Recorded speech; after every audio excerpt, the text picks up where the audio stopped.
Welcome to another episode of the CPG Guys podcast. Our hosts, Sri Rajgopalan, Peter V.S. Bond, and Brian Gildenberg explore how brands and retailers engage consumers in an increasingly digitally driven world.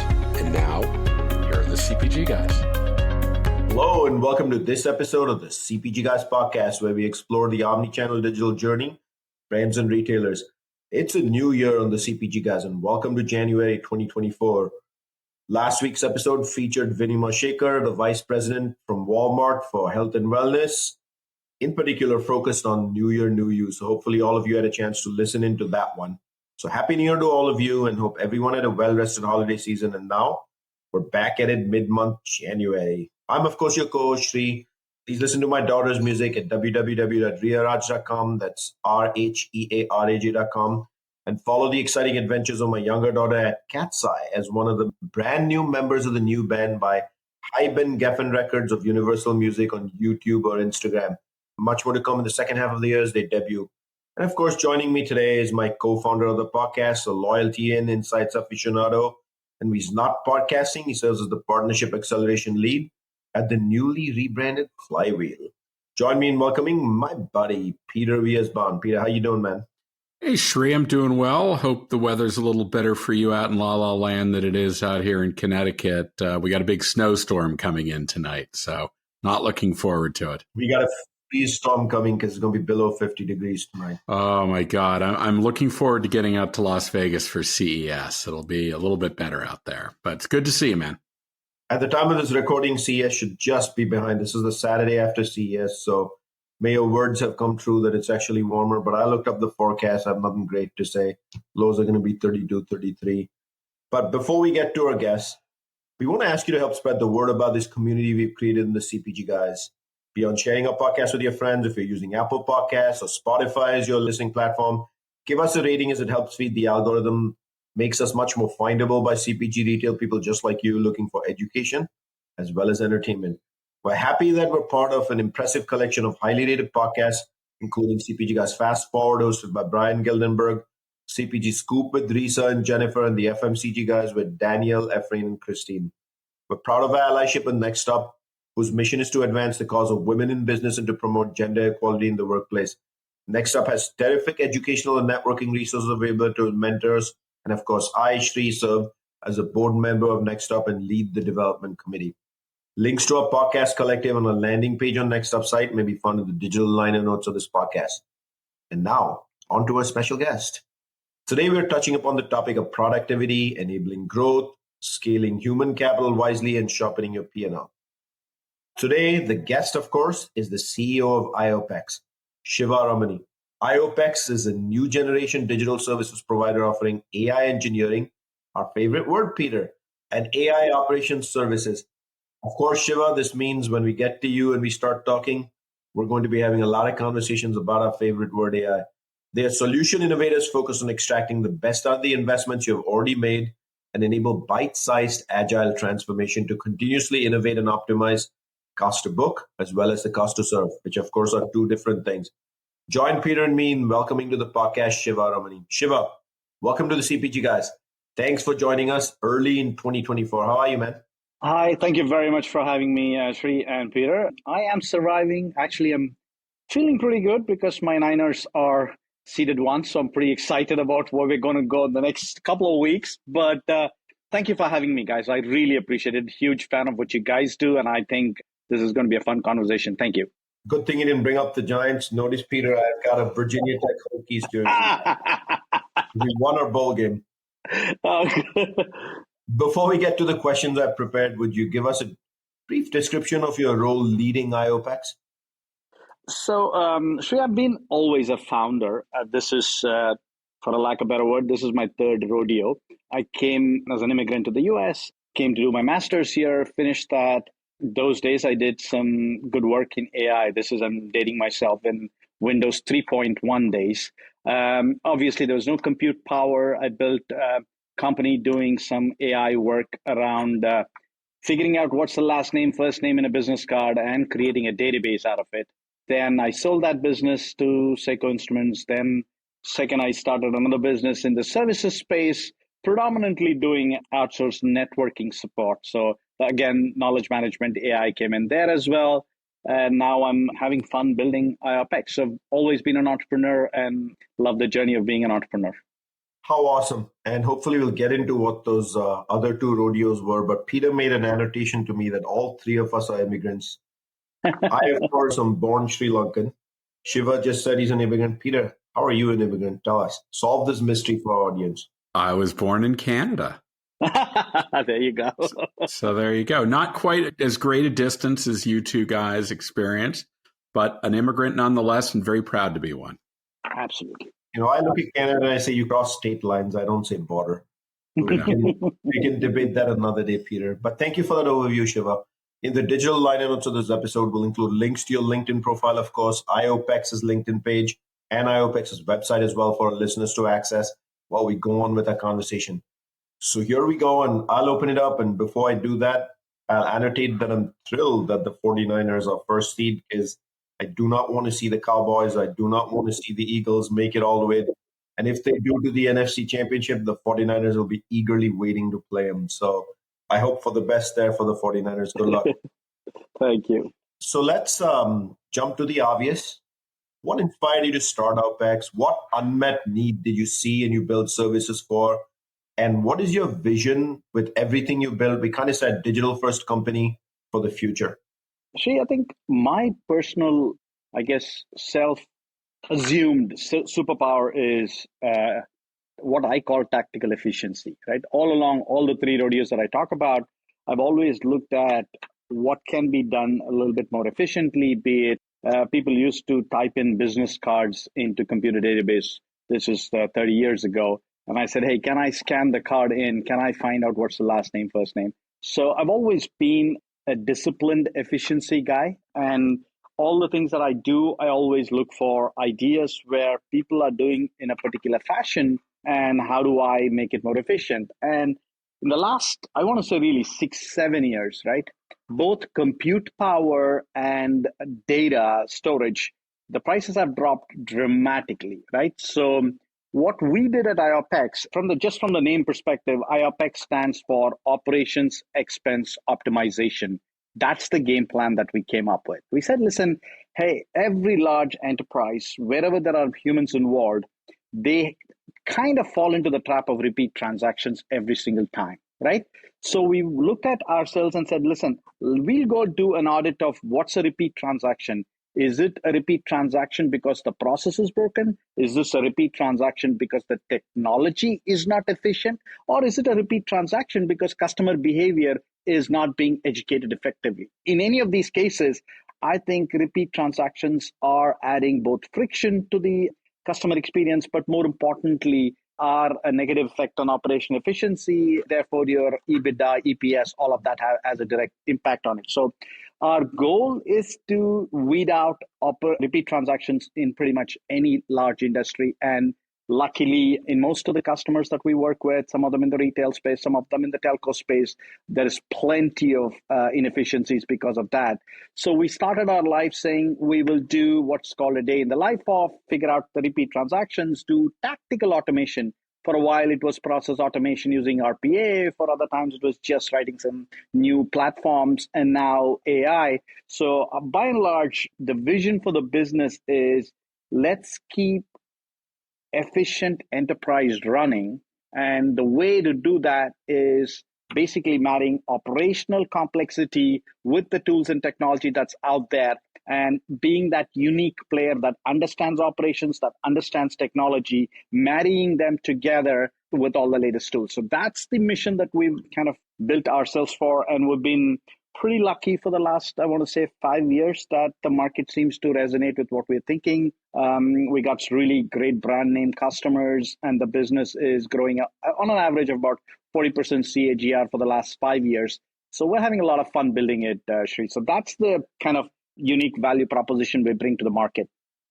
The one question I had for you on that value proposition in the future is, are you declaring that AI will be a big backbone of how you will actually operate the company in the future, especially with the large volumes of data you process? Absolutely. Two things, I'll kind of play it back a little bit more as well, right? at least my personal fundamental thesis, the good news is we don't have investors at iOPEX, so we really do things what's right for the customer, and we're not short-term or myopic about quarter-on-quarter revenue. Two fundamental theses we believe is time is a perishable commodity, and change happens consistently and always, right? These are the two things that happen in an enterprise.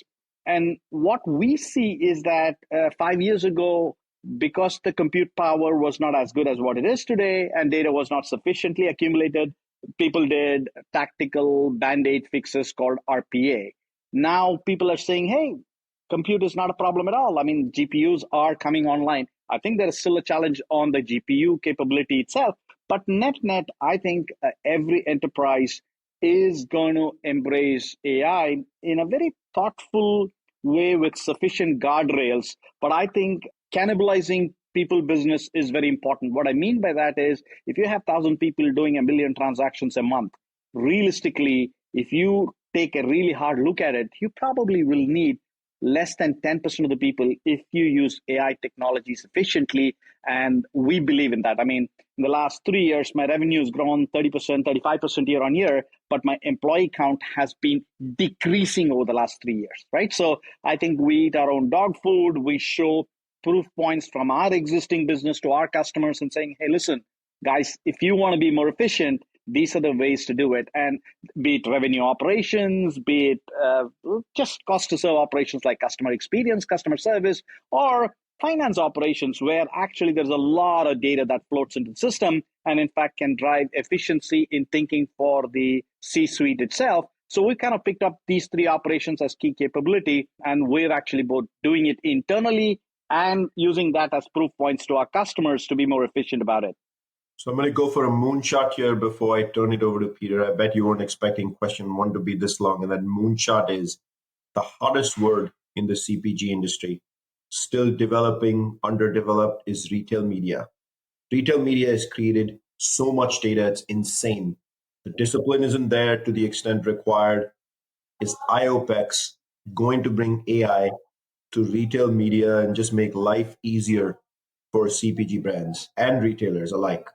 Absolutely. And that's the exciting part for us. And that's the reason why we wanted to partner with you guys to learn more about how the industry is heading and find a way to kind of carry the industry along. That's the right word, right? So I'll give you a simple use case. Actually, there's an interesting friend of mine who is a CTO at Microsoft. We've been talking, and the buzz about AI has become almost a shrill that people feel a FOMO about it. If you don't do anything in AI, you're probably missing out. But actually, that's not the case. If the use case doesn't exist in AI, don't try to retrofit it and push harder. But for the CPG guys, primarily on the retail media side, you're absolutely spot on with so much data in there. And with the impending changes with all the cookies and all the good stuff, that data is a gold mine for the people who own the data, not just to monetize it, but for their customers to be very relevant about what they do. In fact, in the last 20 years, monetizing using ads has become such a bad word because you get crazy ads because the sufficient personalization didn't exist. But I'm actually excited that this, if done right, will be a value additive function for the consumer, leave alone monetizing function, right? You will actually see what you need to see. You will actually double click on what more you want to see, but it'll all be so focused that there will be right type of information floating back in. So I'll give you a good use case that we've developed, and I'm pretty excited about it, right? So creatives, if you go back to all these large companies that have built good brands primarily, lots of ad metrics around how an ad performed, what we're doing now is we're going back, collecting that data, putting that inside our, we have a platform called Elevate. What it does is it breaks down the performance of those ads with relationship to the creatives themselves. Oh, there was a sunny picture. The ad was shown in California and there was a dog in it. So the attribution is this. So that's why the take is like this. And we take that back into a new creative brief that says, hey, listen, you're going to launch a new product. You're going to launch it in California. And if you had a creative that looks like this, the ability to speak to your customer is a lot better instead of somebody in the back room figuring out and going through a bigger process. So you really take some of these data that's out there, deconstruct it to what the personal attribution for the consumer was, go back and recreate ones that make more sense. So I think we're really living in exciting and efficient times that, I keep telling my daughter that I wish I was 10, 15 years younger. I'd probably see more exciting things. So age is not on my side. So time is still a personal perishable commodity for me. Shiva, welcome to the CPG Guys podcast. I feel you about age not being on my side. As I like to tell people, I'm playing the back nine of life right now. So I think you appreciate that.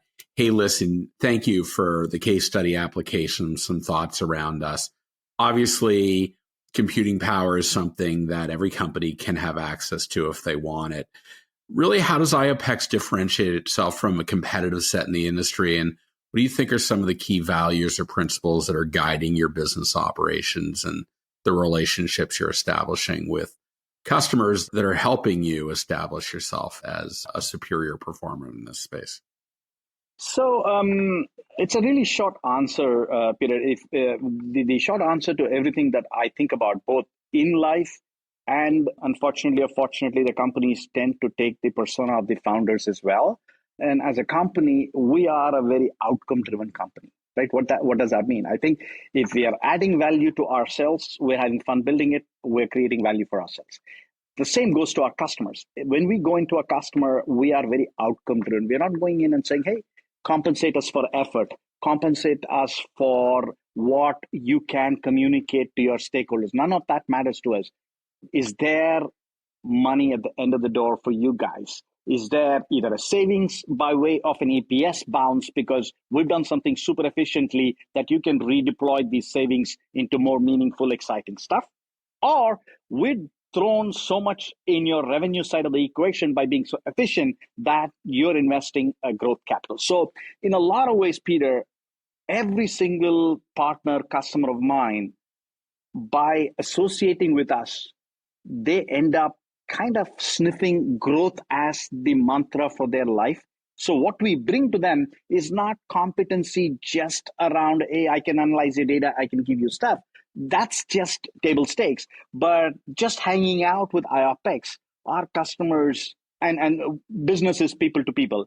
There may be a senior director on the other side. There may be a VP on the other side. They themselves become growth mindset people even more. So we actually bring additional components in terms of growth culture as a rub-on effect for our customers. So every customer of ours, we've never lost a customer. Average customer life with us is 5-6 years, and it keeps growing.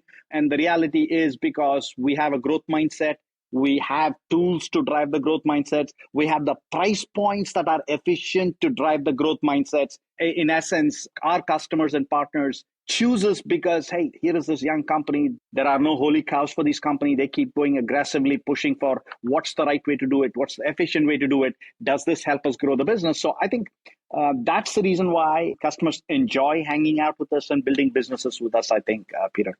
You know, it's a big claim to be able to say you never lost a customer. So we're going to dig into that Yes. a little bit more. My hypothesis is the reason you're not losing customers is A, of course, you're delivering value, promised value. But more importantly, you're also staying abreast of changes in industries that you're supporting, verticals you're supporting. When you do that, you're ready for the next thing and to run the marathon versus just an individual sprint with your clients or your customers, right? So I'm curious, Shiva, how do you adapt to the changing landscape, especially if you look at the CPG industry that you're touching now? Technologies change a bunch. While e-commerce existed 10 years ago, even in the CPG industry, in the last 3 years, click and pick has become the way. Home delivery has become the way. Intermediaries like Instacart, which existed 10 years ago, have become just a way of life at this point. Simple click and you get anything delivered to the house. Loyalty is at an all-time high with businesses like Walmart Plus now offering you that loyalty mechanism. And so how do you actually stay abreast and how do you bring it back to your clients? So that's a little bit more of a personal journey. That's why I keep repeating that companies take on the persona of the founders themselves, right? So, and Naga and I have been together for long enough, and you guys know Naga as well.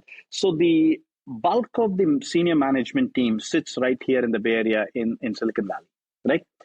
Why is that important, right? Realistically, apart from this iOPEX being a sufficiently, significantly profitable company, we have a portfolio investment of about 75 companies that are doing, this is Series A. We incubate a bunch of companies the minute we see some activity in a particular direction. For example, we see lots of changes in the partnership world, how people get partners to sell their software or sell their hardware. So we're building some AI solutions. We found a team, we have invested in them. So we pick industries that are getting disrupted, and we actively do seed capital or Series A capital, whatever that. So by that kind of an ecosystem, we have about 75 companies in our portfolio that we are actively connected to.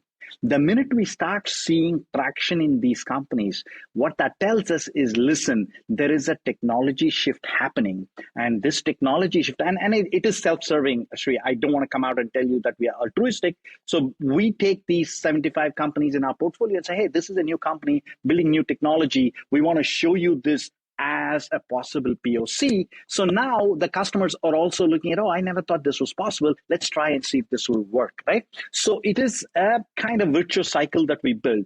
We invest in newer technologies. We partner with companies bringing newer technologies. We take it back to our existing customers. And during this process, the business construct is, if we are the for a lack of a better word, collateral damage because of the change, which means we are saying that we are doing A, B, and C, and we're generating so much revenue for ourselves, but this new technology is going to change the way, and our revenue is going to shrink because of that. We have no fear about it. We think that's the right thing for the company. That's the right thing for the customers. We have to redeploy elsewhere. And this is, again, advantage of being a privately held company with no outside investors. You don't have to worry about what's the next quarter going to look like. So I think that virtuous cycle of partnering with the younger companies, both here in the Valley and we'll be bringing the same ecosystem in Brooklyn, New York area as well. So I think that virtuous cycle is super efficient for us. And just anecdotally for this one, I want to say, the largest workflow creating software in the world is using us to optimize their internal workflow. So that's the level of efficiency we have started beginning to deliver to our customers, Sri. Wow, what a great articulation of the value proposition of investing in a bunch of technologies and companies that can ultimately be disruptive. Are they all going to be? No, but are you going to get a couple of gems out of that? I mean, it's the essence of a venture capital firm. And if you can use that either to power further your company or offer that up to your clients and build a business that way, then at the end of the day, your customer is served, as you mentioned. The outcome is their growth and that's your core KPIs. What a great idea. So Shiva, would love to hear from you if you have a particularly poignant success story or a major milestone that you've achieved of late that can really help our audience understand where you've been able to take iOPEX. So I think the best success story for us was, I was beginning to allude to as well, is especially around driving the largest workflow company in the world to adopt a guardrail-based AI solution that we brought to the table. They used to take about 8 months with about 60 people doing their go-to-market motions to launch a product. We've automated and enabled them to go and do that cycle in a matter of 4 weeks with less than 4 people and this AI-based platform we built for them, right? They've gone back and said, Shiva, this is so great that we want to productize it, and you will see them launch this as a product under their banner, of course, in the next probably 8 to 12 weeks. But the truth of the matter is that I think every customer that we've partnered with, Peter, we've been able to create IP for them in what they build that they can start monetizing on it, right? There's another use case where a customer of ours, a relationship ours, at that point he was not a customer, they were just thinking about building out a new ad-based revenue platform. They had about 1 million users on the platform. And we went back, sat down with the board and said, listen, hey, you guys should do this, and we will help you build the ad stack for it. We'll help you build a creative structure for it. They had no clue about what the ad business looked like. They're probably going to be doing about 3 to 5% of their revenue. They're a listed company as well, 3 to 5% of their revenue in that space, right? So the reality of it is, since we are plumbers and we like I keep telling everybody, both internal and external, I want to be a company that is substance over style, right? So all the success that we end up delivering end up being marketed by our customers as their success, but ultimately the plumbing is all ours, right? And I'm fine with that. Ultimately, the reality of it is that I think we have enough economics to be happy about it. But the reality is that we're able to actually make meaningful. And Peter, to give you an example, there are about 40 customers that we have today. We are helping in different capacities in their bite-sized digital transformation, agile. And out of that 40, about 20 of them are Fortune 100. That's the claim to fame that we bring to the market. Fabulous. But before we go on further, you talked about digital transformation, the spectrum of digital transformation. Could you give some basic color commentary, Shiva, on the, I'm not looking for brand names or which company you're touching, but I'm looking for kind of a little bit of a color commentary on the type of things you're touching. So there are three big buckets that we do really good work on, Sri. One bucket of work I call revenue operations, right? So what is revenue operations? For example, and I'll land it back into the CPG, retail, ad ops, media world, right? So somebody is launching this business for driving ad business. We are the guys who come out and say, listen, the time that you go out and your sales team convinces a brand to get on your publishing platform to the time you actually recognize the revenue and drive traffic into it, there is motions which have about 150 to 200 different workflows, and there are different teams that work together, right? So if you let business continue as is without this digital transformation in it, the ability to recognize that revenue from the time you get a customer commit to the time you actually traffic it is probably anywhere between 6 to 8 weeks. But the way we've transformed their business, the workflow with the tools that we put in there and the people capability as well, they're able to recognize revenue in less than 72 hours the minute somebody says, hey, I'm ready for it. Do you know what I mean? So now this is a direct, for a chief revenue officer, I am pulling revenue up ahead. So which means that the reality of being able to sell more increases dramatically. And we've taken the complexity out of the entire revenue recognition process for him. He's still doing the heavy lift. The platform is still the greatest platform. See, I am not changing the way they sell, but I'm changing the way they end up from selling to fulfilling through automation and platform generation as well. So that's one example in the revenue operation space. So in the finance operation space, the biggest challenge somebody like a chief accounting officer has is the last 5 days of a quarter are nightmare for him to close books, right? And between the teams that they have to analyze different geos sales to the time that they go back and say, this is what we'll report to the street as our revenue, the motions that go through closing books, there are at least about 500 processes that happen parallelly, and the correctness of the process is even more important than the speed at which it gets done, right? So there are an army of people doing the closing of books, recognizing revenue and all the good stuff that go with it.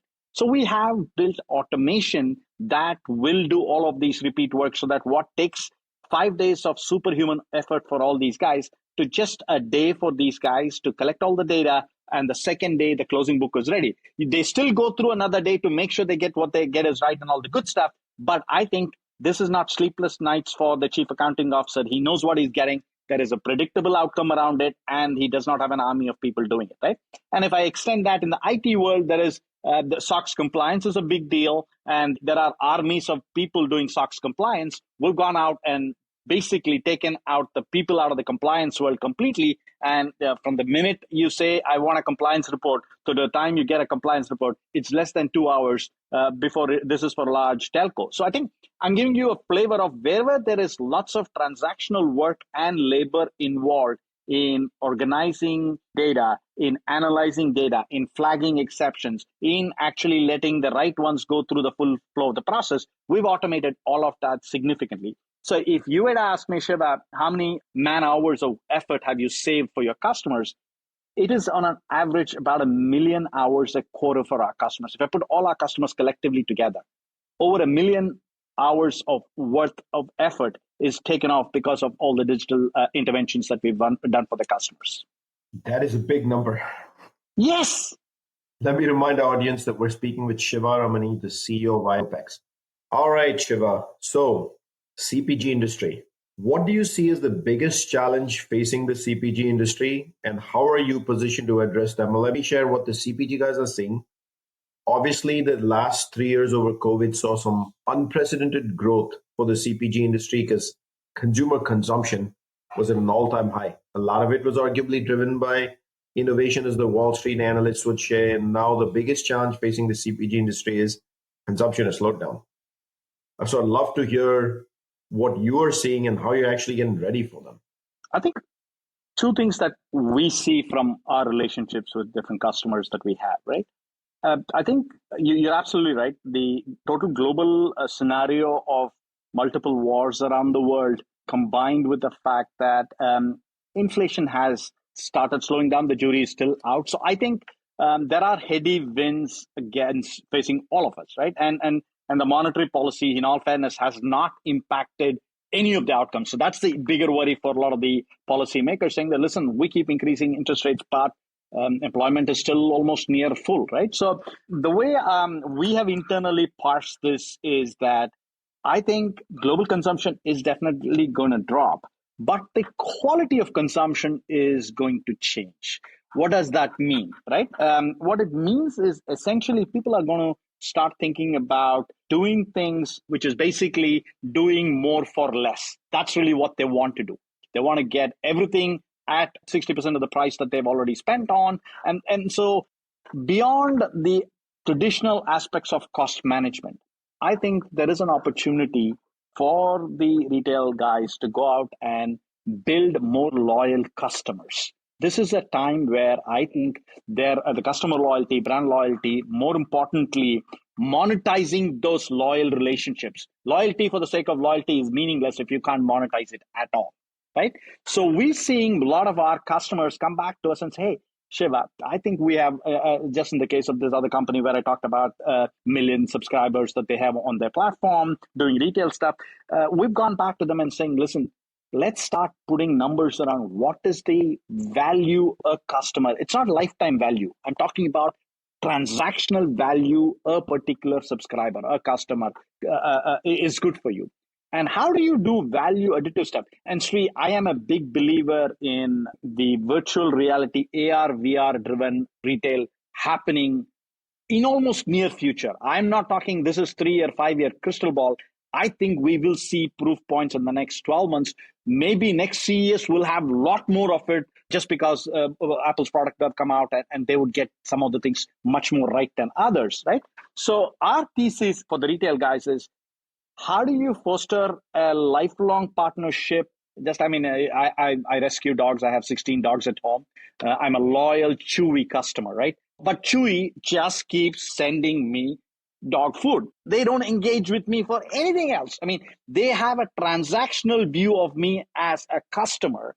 And I think companies like us, what iOPEX is thinking about is 360-degree harmonization view of a consumer. So what else can you do so that the customer spend, even though it's limited, it doesn't go to 5 different places. You are the channel for the other 4 places that they can spend their money on, right? So I think that's where any technology, we're bringing some interesting technology capability where, say, you are somebody like a Walmart, Walgreens, or a CVS.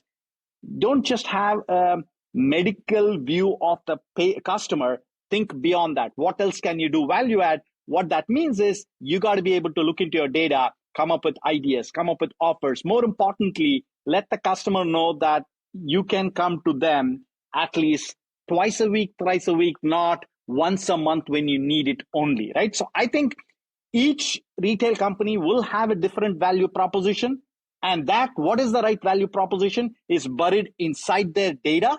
And I think ability to drive that kind of analysis is going to be very critical.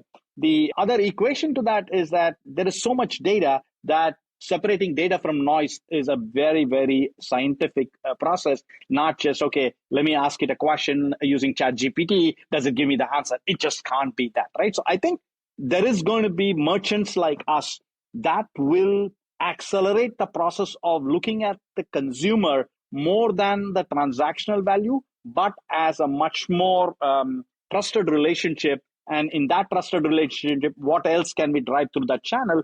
I think that's the big challenge I see, at least some of our customers are talking about. And I think where we are focusing our energy, when we sit down and talk with these guys, we're telling them, listen, what can I do for you which gets you more cart value?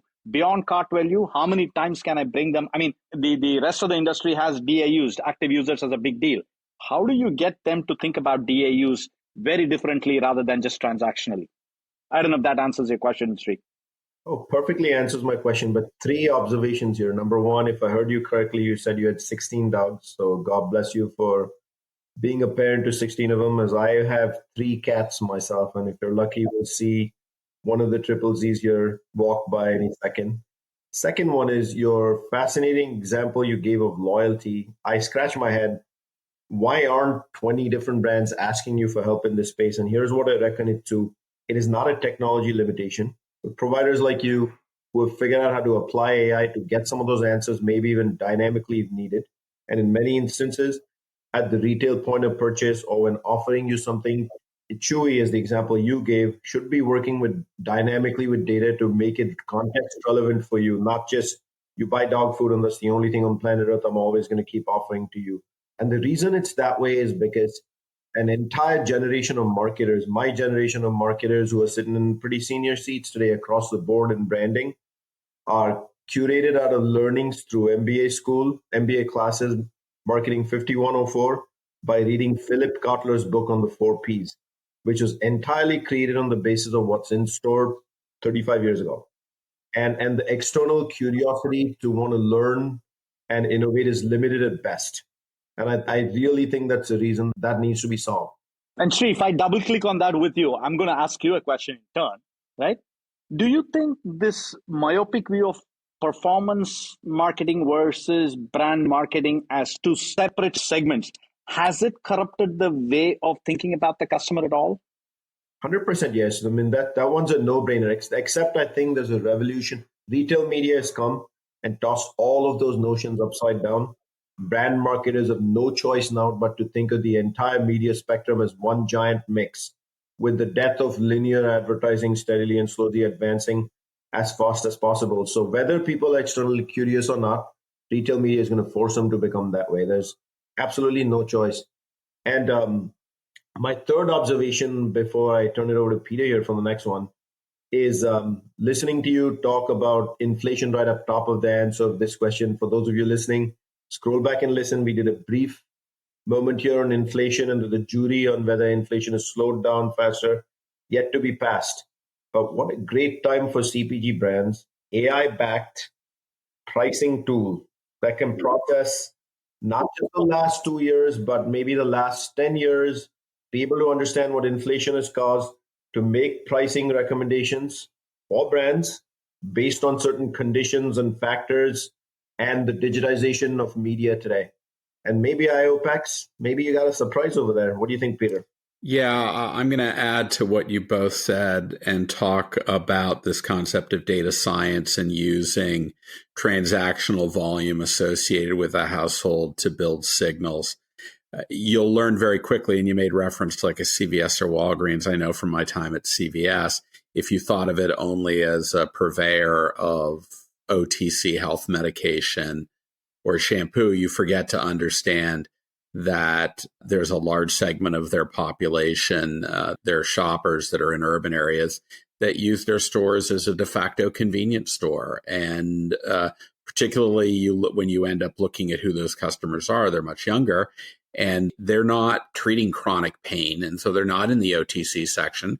They're in the food and beverage section. And the way you're going to know that is by actually crunching all the data, building relevant segments of consumers that shop in a similar way. And that allows you to treat them and get you maybe not one-to-one, but get a lot closer of one to many and then one to few. And with the aspiration of one-to-one, that's the real goal. So let's talk a little bit, as Sri referenced, about retail media, Shiva. Would love to know your take on this phenomenon around retail media, why it sees an enormous amount of revenue shifting, and why brands, there's still a lot of hesitancy. Brands will talk about it, CPGs will talk about it, but it seems to be more of a trade engagement so far. It hasn't quite moved into the lexicon or even, frankly, the full-scale budget of marketing. What do you kind of have cooking in this space to help CPGs and think about investing in it, and retailers being able to purvey their solutions in a meaningful way to bring efficiency to the media industry that's, still to some degree rooted in the traditional linear television and print media that's waning in its effectiveness? Two things, Peter. First of all, with your time in CVS, please ask them not to print so many coupons when you buy something. If you can know anybody there. I've got some news for you, Shiva. Wait. Congratulations to you both. If you shop at CVS, clearly you've been there recently, Shiva. You are actually meeting Mr. Peter V.S. Bond, the creator of the 6-foot register receipt. And let me tell you how much incremental revenue that silly little tool actually produced by delivering relevant offers that the 6 coupons coming out on the receipt for you are fundamentally different than the 6 I receive. And it actually proved to be very effective. Now, of course, to this day, I'm still not by name, but certainly by reputation, the scourge of late night comedians that are doing things like creating fashion outfits using long CVS register receipts. But not to be morbid out here, but I promised Peter that on his epitaph, I will make sure to leave 50 different 6-foot long registers. Yeah. That's why I said the only way it's going to work, Sri, is if my tombstone is 6 feet tall, because otherwise the register receipt isn't going to fit. So I think I'm going to kind of jump off from the same conversation. I think I agree with the idea that just drives great incremental revenue, but the reality of it is that's got to become completely digital, right? The truth of the matter is that CVS has to find a way to get customers to get to their app to do this more than think about this as, I got a paper receipt, I'm going to deal with it, right? And I'm sure they're doing it, but I don't think that's front and center of their thinking. And that's what is plaguing the industry itself. So what do I mean by that? I think the good news about where they are is both Amazon and Walmart has shown all the retailers that you got to be app first and then a physical location. So the good news is that's the reason why somebody like a Chewy even exists today, and the other pet stores are still mom and pop shops, right? So I think 2 things are challenging in that business from our perspective and maybe to customers. I think there is still hesitancy to imagine themselves as media companies. And I think that's rooted in the fact that it goes back to my original statement. I do believe most of these companies imagine they are a substance over style company. Media companies are style over substance companies sometimes, and whereas these retail guys imagine themselves as substance over style, right? So there is basically an organizational conundrum about, do we go pitch this? Do we treat, and they're also wanting to not make the consumer look like the product itself. I mean, media companies make the consumer the product, whereas the CPG guys make the product, the consumer, right? So I think that comes from the fact that the media stack is so obfuscated, that's the right word, right? That some of the retail guys are kind of saying, hey, let me take baby steps at it. That's why it's not becoming part of their main budgets yet. There is this very nice acquisition they end up doing. That acquisition used to be a pure app player, and they're bringing that knowledge. So it is all coming kind of through acquisitions or extensions of some relationships. It's not coming as native core. They're not going out. Unlike one of the largest, somebody like an Uber, they went out and said, we're going to go to the media business. We're going to get the best execs in the business to come build that business for us, right? So I think that they're kind of trying to figure out, do they put the consumer as the product or not? Once they make that decision, then it becomes super clear to them what they have to do. And I suspect, given the thesis with compressing margins in that space, and this walled gardens thesis becoming much more real, and everybody wants primary relationship with their consumer, I think the next 24 months, people are going to invest. This is going to become their primary bread and butter. At least that's what we are hearing.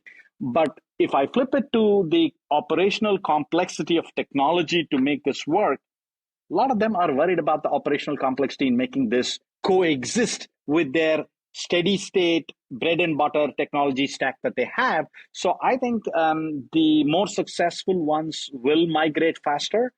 I give a lot of credit for people like Target and all imagining that direction much faster, but the other ones are going to be slower. So I think it's a lot more. I'm giving you a long-winded answer, but the shortest answer to the question is I think it's very cultural. You decide whether you want the consumer to be the product or not. Once you make that decision, everything falls together. I think there's still a lot of work, to your point, that needs to be done, particularly as we start to think about the in-store element of retail media, right? Obviously, when you're talking about digital experience on a mobile app or even off-site, I think we're more wired to be able to transform that in a meaningful way. Retail in-store experiences where 90% of sales still occur, right, are not highly personalized like they are in a mobile app.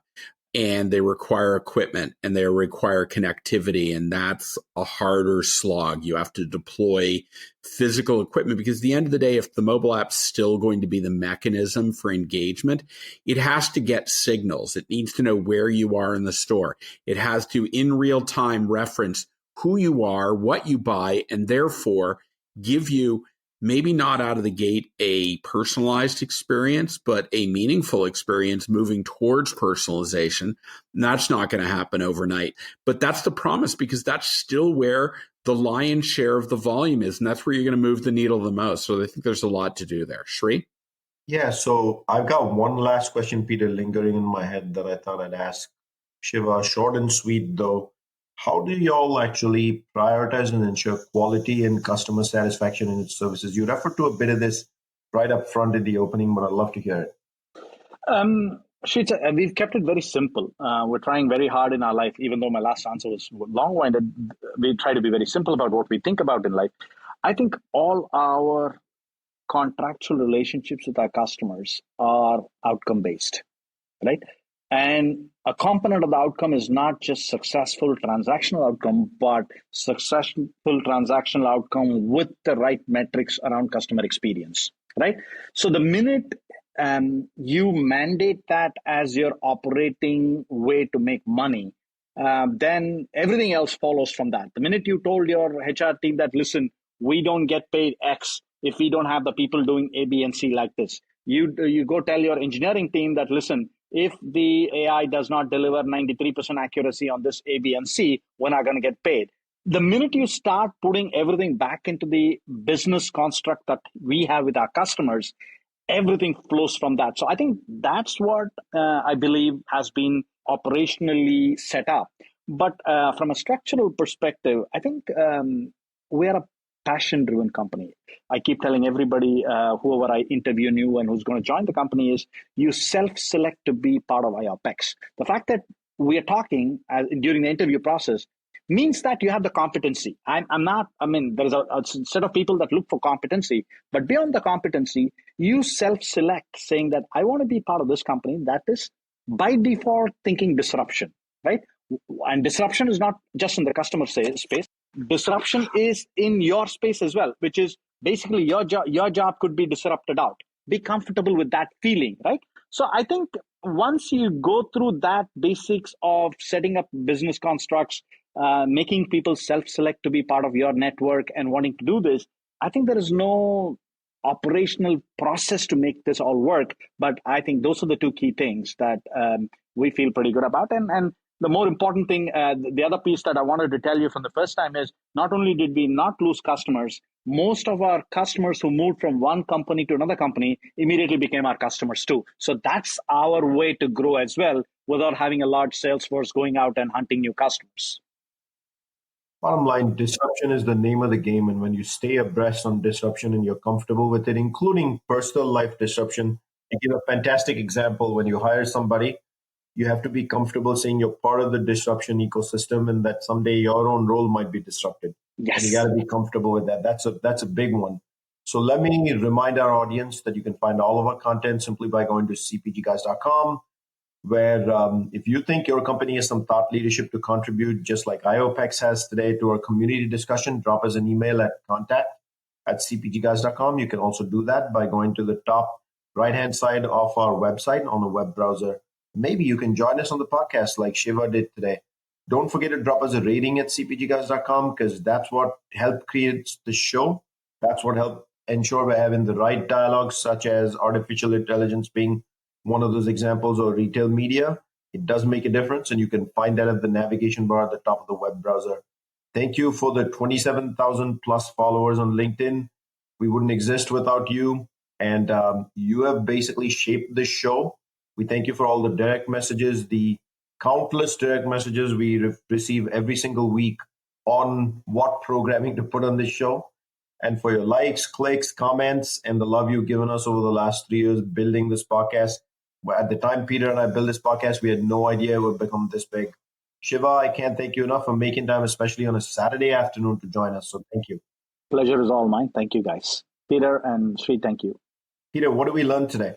Well, we learned a lot. I think that iOPEX's vision is to keep efficient enterprise operations running using the latest capabilities that superior computing power now enable.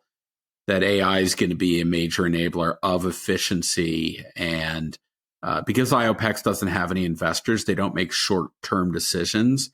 They're focused on the outcomes for their customers, and that will ultimately drive success. Like, they don't have to think about hitting a number at the end of the quarter for themselves when they can focus on delivering valuable outcomes for their customers. AI is going to be a major driver. There's a lot of thoughtful embracing of this going on in the industry. And what really caught my attention is when scaled, it will probably mean that we'll only require about 10% of the human capital to run a business that would have been necessary in the past. The industry that you and I focus on a lot, Shri, retail media, is going to benefit greatly from AI. Data is going to be critical in a cookieless world to drive relevance of information to consumers. And AI is going to ultimately deliver value-added outcomes for the consumers themselves, not just for the customers that iOPEX is servicing. You know, the fact that iOPEX focuses on customer outcomes as their key KPIs, so they're very growth-focused, is why they, as Shiva articulated, they haven't lost any customers. Their customers stay 5 to 6 years so far. And frankly, when they move from one company to another, first people they call when they get there, it's iOPEX. So that's a really thing. The thing that really caught my attention is by investing as an incubator in these 75 companies where they've done some seed funding, that's giving them a whole lot of valuable understanding of different niches of the market, how they can apply this technologies to those. And when something pops, they're ready with a solution. And they can bring that to their customers and build even longer term loyalty with those. So there's a lot. I love their 3 areas of focus: revenue ops, acceleration, the great example of taking revenue generation from 6 weeks to 72 hours, finance operations, and IT ops. And there's just so much more, but I'll also remember that Shiva's got 16 dogs, and Chewy is very grateful to have him as a customer. But I think the point he made about, you know, they got to figure out a way to make a relevant and thoughtful engagement so they can build the business with the customers they have, because there's so much expansion beyond just the dog food he's buying. But can you do that in an efficient way that doesn't cause friction but drives value to the consumer and ultimately delivers growth to the customer? Just so much to unpack here, Shri. I'm going to be thinking about this episode for a couple of days. Peter, Shiva, thank you for joining me on this episode. A reminder to our audience that in a couple of weeks, we will follow this one up with a lively LinkedIn Live conversation with Naga Chakravarti, the Chief Digital Officer of iOPEX, where we'll get much more into the CPG industry and our favorite topic, retail media backed by AI, and see what they've got cooking. Maybe we have something to declare then. So looking forward to that. Do listen in, tune in a couple of weeks. That's a wrap for this episode. See you soon in another one of the CPG Guys.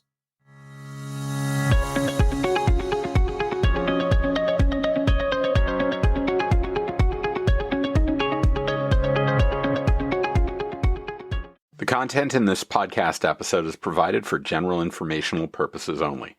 By listening to our episode, you understand that no information contained in this episode should be construed as advice from CPG Guys LLC or the individual author, hosts, or guests, nor is it intended to be a substitute for research on any subject matter. Reference to any specific product or entity does not constitute an endorsement or recommendation by CPG Guys LLC.